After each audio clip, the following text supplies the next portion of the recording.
So delighted to be joined now by Ivan Baldwin from Bechtel. Ivan, wonderful to have you here. Thank you for your speech earlier as well, for your presentation. Tell us a little bit about the company to start off with, Bechtel. What's your role within the nuclear industry and how big a player are you in the grand scheme of things? Sure, thank you very much. So Bechtel is a family-owned private company. We're an engineering and construction company. We're global.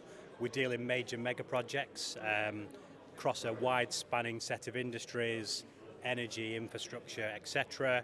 Nuclear is a really big part of the organisation. We built the first nuclear power plants in the United States, China, Spain, South Korea, so we've got a lot of skin in the game. We've delivered over 150 nuclear projects around the world, nuclear power projects, and right now we've just completed the last major project in the United States, so the first plant to go online in 30 years, and we're working with TerraPower, a company owned by Bill Gates, to build their first advanced nuclear power plant as well. And we're also in Poland building Poland's first nuclear power station, so we've got a lot going on, but we massively believe in nuclear.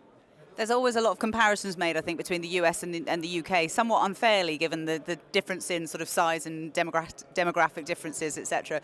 What do you think are the biggest lessons that the UK, though, can take from the US right now when it comes to the impetus, the importance that's been placed on nuclear and the legislation that's going with it?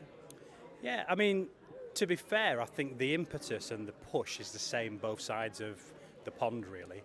Yeah, right, the scale.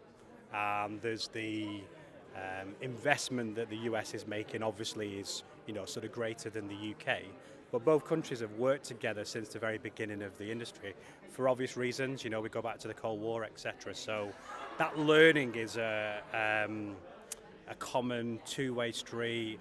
There are partnerships set in stone. Just last year there was the Atlantic Charter signed between the UK and the US, and right in the middle of that was nuclear and that sort of working together. So things like the HALEU plant, the fuel plant that was announced today, will be very much a partnership, I would imagine, because US companies will need that fuel and so on.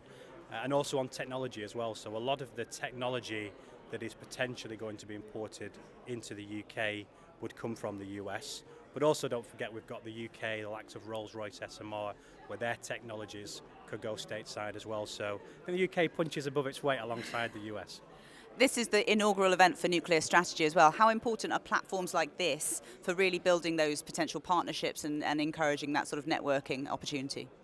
Yeah, I mean, very important from my perspective. Nuclear's had probably a fair criticism over the years for talking to itself. So new rooms created by new organisations that are looking at it from a strategic perspective, not just about the very, very nuclear bit, because the nuclear bit is often only kind of like 20% of the infrastructure and the project, etc. So I really like the fact that we've got new organisations pulling together sort of strategic thinking, new players, end users, customers, investors, technology, all good. Well, there's loads of networking opportunities left throughout the course of the day. Thanks so much for your time.